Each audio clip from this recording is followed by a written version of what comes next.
Quelles seront les retombées de la guerre en Ukraine? Certains se demandent si elle conduira à la Troisième Guerre mondiale et à Armageddon. La bonne nouvelle est que la réponse à court terme est non. Vous rendez-vous compte qu'il y a une source sur laquelle vous pouvez compter pour donner la réponse? Les gens utilisent le terme Armageddon, mais ignorent l'origine du terme, le livre biblique de l'Apocalypse. C'est la Bible, plus précisément Jésus, qui nous a informé il y a très longtemps que l'humanité en viendrait à un point où toute vie pourrait être anéantie sur cette planète. Mais la bonne nouvelle, c'est que lui, le Christ, interviendra pour arrêter notre folie et inaugurer une période de paix universelle. Mais pour l'instant, que signifie la guerre en Ukraine? La Bible en parle-t-elle? Restez à l'écoute.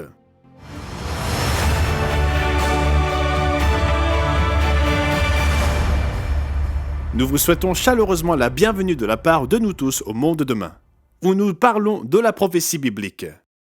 Dans l'émission d'aujourd'hui, je vais expliquer à partir des pages de la Bible la signification de l'invasion de l'Ukraine par la Russie.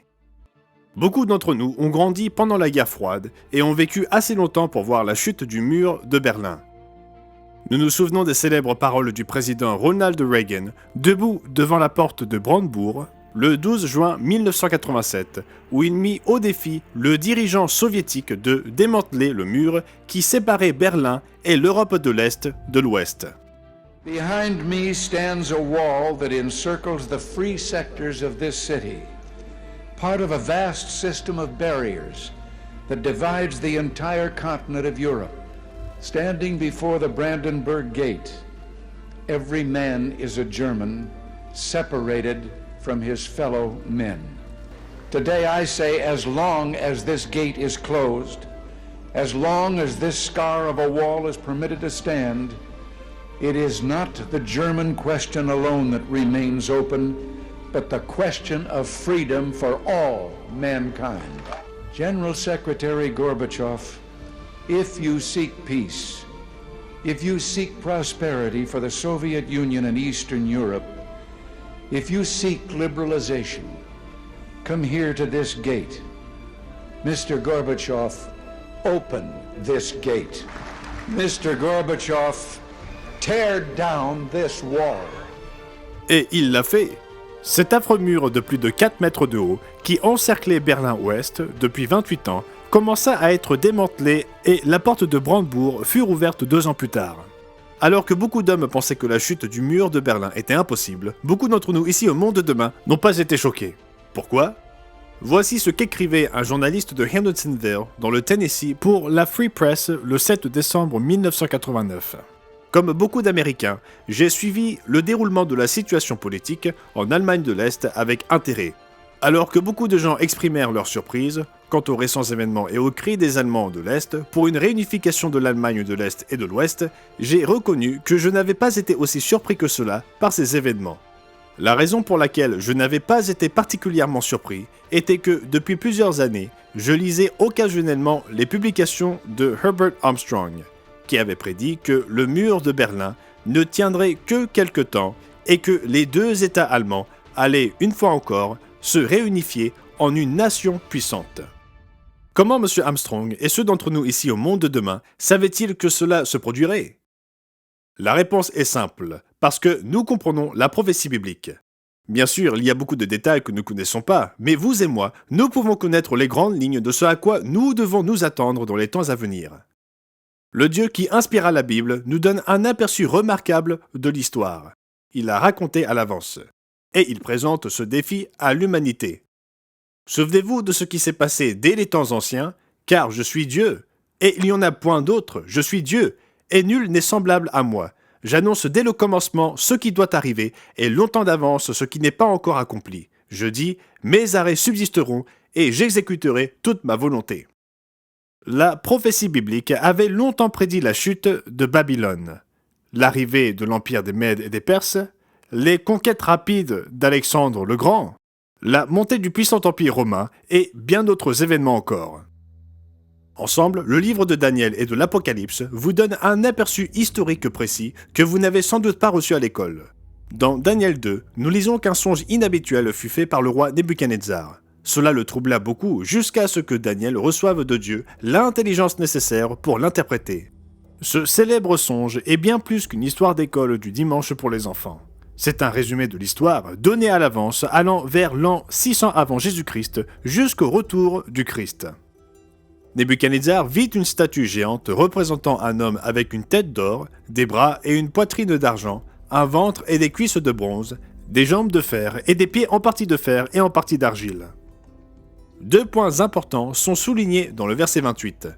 Numéro 1, il y a un Dieu dans les cieux qui révèle les secrets.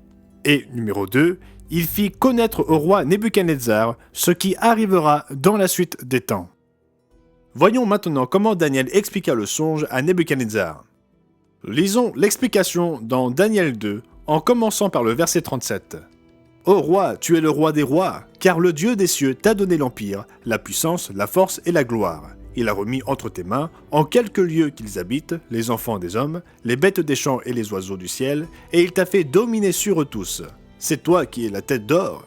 Après toi, il s'élèvera un autre royaume, moindre que le tien, puis un 3e royaume qui sera d'airain et qui dominera sur toute la terre.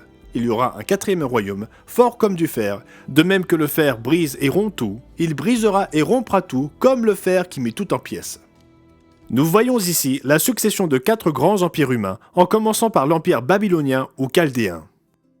On pourrait penser qu'il s'agit là d'une prédiction relativement simple, puisque les empires vont et viennent.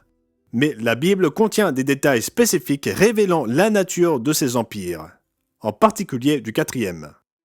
Ce 4e royaume de fer était représenté par 2 jambes. Mais pourquoi les pieds et les orteils sont-ils composés d'un mélange de fer et d'argile? Nous verrons la réponse dans les versets 41 à 43. Et comme tu as vu les pieds et les orteils en partie d'argile de potier et en partie de fer, ce royaume sera divisé. Mais il y aura en lui quelque chose de la force du fer, parce que tu as vu le fer mêlé avec l'argile. Et comme les doigts de pied étaient en partie de fer et en partie d'argile, ce royaume sera en partie fort et en partie fragile. Tu as vu le fer mêlé avec l'argile, parce qu'ils se mêleront par des alliances humaines, mais ils ne seront point unis l'un à l'autre. De même que le fer ne s'allie point avec l'argile. Alors, qu'est-ce que cela a à voir avec le monde d'aujourd'hui? La réponse est tout. Les pieds et les 10 orteils révèlent le futur proche qui nous attend, comme nous allons le voir à partir du verset 44. Dans le temps de ces rois, le Dieu des cieux suscitera un royaume qui ne sera jamais détruit, et qui ne passera point sous la domination d'un autre peuple.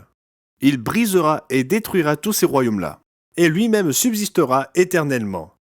C'est ce qu'indique la pierre que tu as vue se détacher de la montagne sans le secours d'aucune main, et qui a brisé le fer, l'airain, l'argile, l'argent et l'or. Le grand Dieu a fait connaître au roi ce qui doit arriver après cela. Le songe est véritable, et son explication est certaine. C'est le futur royaume de Dieu sur terre, qui remplacera les empires corrompus de l'humanité. C'est la bonne nouvelle, l'évangile, que Jésus vint proclamer pendant 3 ans et demi avant sa mort et sa résurrection. Daniel 7 décrit à nouveau ces mêmes 4 empires qui se terminent avec l'avènement du Messie. Mais dans ce chapitre, il est décrit comme des bêtes.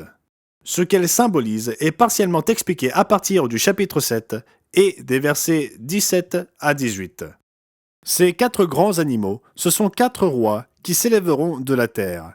Mais les saints du Très-Haut recevront le royaume et ils posséderont le royaume éternellement, d'éternité en éternité. La 4e bête se prolonge jusqu'à l'avènement du Christ. Continuons. Il me parla ainsi. Le 4e animal, c'est un 4e royaume qui existera sur la terre, différent de tous les royaumes, et qui dévorera toute la terre, la foulera et la brisera. Puis, le règne, la domination et la grandeur de tous les royaumes qui sont sous les cieux seront donnés au peuple des saints du Très-Haut. Son règne est un règne éternel, et tous les dominateurs le serviront et lui obéiront. Jusqu'à présent, nous avons vu dans les prophéties de Daniel qu'il y aurait 4 grands empires humains, en commençant par l'empire chaldéen et se terminant par l'empire romain. Et c'est à l'époque de ce dernier empire que Dieu brisera la domination malveillante de l'humanité et établira son royaume. L'Apocalypse complète les points qui ont été abordés dans Daniel chapitre 2 et 7. Daniel vit en vision ces empires vers le début du premier, mais Jean écrit à l'époque du quatrième, l'Empire romain.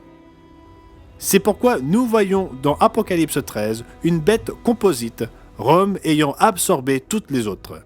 Puis je vis monter de la mer une bête qui avait 10 cornes et 7 têtes, et sur ses cornes 10 diadèmes, et sur ses têtes des noms de blasphème. La bête que je vis était semblable à un léopard. Ses pieds étaient comme ceux d'un ours, et sa gueule comme une gueule de lion. Le dragon lui donna sa puissance, son trône et une grande autorité. Cette bête à 7 têtes représente les 7 têtes des 4 bêtes décrites dans Daniel chapitre 7. Le lion est l'empire babylonien et a une tête. L'ours est l'empire médo-perse qui lui aussi a une tête. Mais quand nous arrivons au léopard, l'empire gréco-macédonien a 4 têtes. Et la 4e bête, qui est Rome, a une tête. Ainsi, Apocalypse chapitre 13 décrit une bête à 7 têtes, mais l'une des têtes ayant une blessure mortelle qui fut guérie. Remarquez cela dans les versets 3 à 5. « Et je vis l'une de ces têtes comme blessée à mort, mais sa blessure mortelle fut guérie. Remplie d'admiration, la terre entière suivit la bête. Et ils adorèrent le dragon, parce qu'il avait donné l'autorité à la bête. Ils adorèrent la bête en disant « Qui est semblable à la bête et qui peut combattre contre elle ?» Et il lui fut donné une bouche qui proférait des paroles arrogantes et des blasphèmes. Il lui fut donné le pouvoir d'agir pendant 42 mois. Puisque la blessure mortelle est guérie, il est évident que la tête qui est blessée est celle de l'Empire romain, car c'est l'Empire qui s'étend jusqu'à la fin. Une blessure mortelle allait frapper l'Empire romain, mais il serait guéri et perdurerait encore 42 mois. Vous rendez-vous compte, chers amis, que c'est exactement ce que l'histoire nous révèle ? La Bible utilise parfois ce que l'on appelle le principe d'un jour pour une année. Dans ce cas, 42 mois peuvent faire référence soit à des mois littéralement parlant, soit à des mois prophétiques utilisant le principe d'un jour pour une année. Notez ce qui est écrit dans Ézéchiel chapitre 4 et au verset 6. « Quand tu auras achevé ces jours, couche-toi sur le côté droit, et tu porteras l'iniquité de la maison de Juda pendant 40 jours.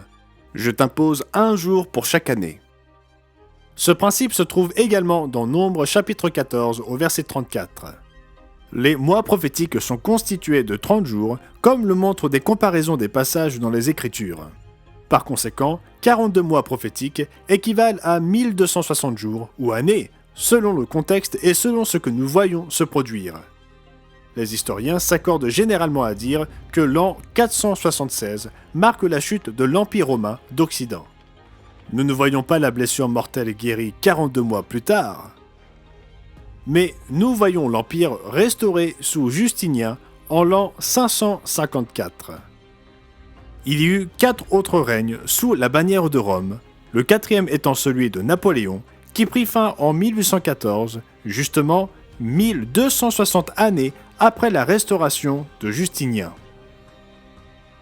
Comme nous l'avons vu aujourd'hui, la prophétie sur la bête commence dans le livre de Daniel. Le chapitre 2 donne un aperçu des 4 empires humains qui s'étendent de l'époque de Nebuchadnezzar jusqu'à la fin de notre ère, lorsque le Christ reviendra et établira un gouvernement mondial sur terre. Le chapitre 7 décrit ces 4 grands empires comme des bêtes, donnant ainsi des détails supplémentaires. Puis nous arrivons à Apocalypse chapitre 13, où il est question du 4e empire, Rome, et de la façon dont il recevra une blessure mortelle, mais reviendra à la vie pour une période de 1260 ans. L'apôtre Jean reçut davantage de détails sur cette bête dans Apocalypse chapitre 17. Mais cette fois-ci, la prophétie ne fait référence qu'à cette bête romaine et uniquement pendant la période où elle est chevauchée par une femme. Il montre qu'il y aura 7 résurgences du système romain, en commençant par les 5 qui vont régner pendant 1260 ans. Il s'agit de la restauration impériale sous Justinien en l'an 554 de notre ère, l'empire carolingien instauré par Charlemagne en l'an 800, le Saint-Empire romain débutant avec Otto le Grand en l'an 962, et la dynastie des Habsbourg avec Charles Quint en l'an 1530, et puis l'empire napoléonien de 1804 à 1814. Après la chute de Napoléon, les gens pensèrent que l'Empire romain allait disparaître. Mais la Bible décrit 2 autres résurgences, la 7e étant anéantie à l'avènement du Christ. Apocalypse chapitre 17 commence par décrire une église personnifiée comme une femme immorale. Puis un des 7 anges qui tenait les 7 coupes vint, et il m'adressa la parole en disant « Viens, je te montrerai le jugement de la grande prostituée qui est assise sur les grandes eaux. C'est avec elle que les rois de la terre se sont livrés à la débauche.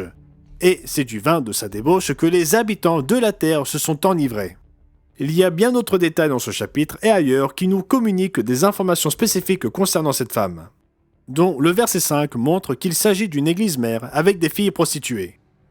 Mais notre émission se porte aujourd'hui sur la bête et sur la façon dont l'invasion de l'Ukraine par la Russie s'inscrit dans ces prophéties. Le monde sera choqué de voir ce système romain final apparaître soudainement. Continuons au verset 8. Et les habitants de la terre, dont les noms ne sont pas écrits dans le livre de vie dès la création du monde, s'étonneront en voyant la bête, car elle était et elle n'est plus, bien qu'elle soit. C'est-à-dire, elle n'est pas reconnue pour ce qu'elle est. C'est ici l'intelligence qui possède de la sagesse. Les 7 têtes sont 7 montagnes sur lesquelles la femme est assise. Ce sont aussi 7 rois, 5 sont tombés, cela s'est passé sur les 1260 années, l'un vit, en se référant à l'alliance de Mussolini et Hitler, et l'autre n'est point encore venu, et quand il sera venu, il ne doit durer que peu. Pourquoi la bête est-elle décrite dans un langage aussi énigmatique ? Beaucoup ne savent pas que le projet de Mussolini était de restaurer l'Empire romain une fois de plus. Et qu'il y eut un accord avec le pape. C'est ainsi que la femme chevaucha une fois de plus la bête. Puis nous arrivons à la 7e et dernière résurgence de la bête qui refuse de disparaître. Rappelez-vous que dans le songe de Nebuchadnezzar, il vit une statue avec 2 jambes de fer dont les pieds et les 10 orteils étaient un mélange de fer et d'argile. Ils seront présents au retour du Christ. Nous voyons à présent dans Apocalypse chapitre 17 qu'il y a 10 rois qui composeront cette 7e restauration de l'Empire romain et qui combattront le Christ à son retour. Les 10 cornes que tu as vues sont 10 rois, qui n'ont pas encore reçu de royaume, mais qui reçoivent autorité comme rois pendant 1 heure avec la bête. Ils ont un même dessein, et ils donnent leur puissance et leur autorité à la bête. Ils combattront contre l'agneau, et l'agneau les vaincra, parce qu'il est le Seigneur des seigneurs et le roi des rois, et les appelés, les élus et les fidèles qui sont avec lui les vaincront aussi. Vous pourriez très bien être en vie lorsque cette prophétie s'accomplira. Alors, comment la Russie et l'Ukraine s'intègrent-elles dans tout cela ? Nous voyons qu'il y a encore à venir une résurgence de l'Empire romain. 10 nations ou groupes de nations, décrits comme des rois, formeront une puissante force économique et militaire qui rivalisera avec les États-Unis et les surpassera. Les Européens n'avaient aucun intérêt à construire un empire militaire puissant. Plusieurs présidents des États-Unis ont fait pression sur les Européens, plus particulièrement sur l'Allemagne, pour qu'ils fassent leur part pour défendre l'Europe. Mais en vain. Toutefois, 2 événements récents ont transformé leur façon de penser presque du jour au lendemain. Le premier fut l'Afghanistan, comme le montre cette déclaration du 21 mars de Deutsche Welle. Le plan de refonte de la stratégie de sécurité de l'Union européenne est intervenu à la suite du retrait chaotique des forces américaines et de l'OTAN d'Afghanistan après la chute de Kaboul aux mains des talibans le 14 août de l'année dernière. Puis vint l'invasion russe de l'Ukraine. Cet événement secoua profondément les Européens. Le Times of Israel nous livre ce titre du 29 mars 2022. Comment l'Allemagne, ébranlée par l'invasion de l'Ukraine par la Russie, envisage de rebâtir son armée. Il poursuit en disant « La plus grande économie d'Europe se lance dans une frénésie de dépenses pour moderniser son armée affaiblie. Elle envisage d'acheter des drones armés et le système de défense antimissile Arrow 3 à Israël. » 3 jours après le début de l'attaque, le chancelier Olaf Scholz a promis dans un discours historique un budget spécial de 100 milliards d'euros pour l'armée, ainsi que des dépenses annuelles de plus de 2% du PIB pour la défense. Depuis lors, l'industrie de l'armement est en effervescence à propos de la frénésie de dépenses qui se profile. Les médias sont également en ébullition au sujet de l'élargissement de l'armée allemande. Voici une citation de Defense News. Berlin consacre actuellement plus de 50 milliards de dollars, soit environ 1,5% du PIB, à la défense chaque année. Les futures dépenses allemandes en matière de défense, a déclaré M. Scholz, seraient supérieures à 2%. Le chancelier a également mentionné un certain nombre de programmes d'acquisition importants. Par exemple, un nouvel avion capable de transporter des armes atomiques dans le cadre de la politique de partage nucléaire de l'OTAN est sur la table. M. Scholz a cité le F-35 comme candidat pour remplacer les jets Tornado vieillissants de l'armée aérienne. Le Times of Israel publie ce rapport. Les achats prévus s'inscrivent dans le cadre de la réorientation de la stratégie de défense de l'Allemagne à la suite de l'invasion russe en Ukraine, qui a ébranlé le sentiment de sécurité de Berlin. Cette augmentation des dépenses marque un revirement majeur pour la première économie d'Europe, qui met fin à sa politique de discrétion militaire, due en partie par culpabilité vis-à-vis de la Seconde Guerre mondiale. Et ce n'est pas seulement l'Allemagne. D'autres pays européens augmentent aussi leurs dépenses militaires. L'Europe est composée de différentes nations qui ne s'entendent pas naturellement les unes avec les autres. Tout comme le fer et l'argile ne se mélangent pas. Mais lorsque dix rois ou dirigeants donneront leur pouvoir à la bête, ils auront la force du fer. Cette prophétie va s'accomplir. Ainsi, bien que l'invasion de l'Ukraine par la Russie ne soit pas directement mentionnée dans les Écritures, les effets de cette invasion préparent le terrain pour une 7e et dernière résurgence de la bête européenne. Merci d'avoir regardé. Si vous avez trouvé cette vidéo utile et que vous voulez en savoir plus, n'oubliez pas de commander votre exemplaire gratuit de notre brochure La Bête de l'Apocalypse, mythe, métaphore ou réalité à venir en cliquant sur le lien dans la description. Cette ressource vous aidera à comprendre ce qui se passera en Europe et comment cela affectera votre vie, où que vous viviez. N'oubliez pas de vous abonner à notre chaîne afin de continuer à apprendre la vérité pure et simple tirée des pages de la Bible. À la prochaine fois.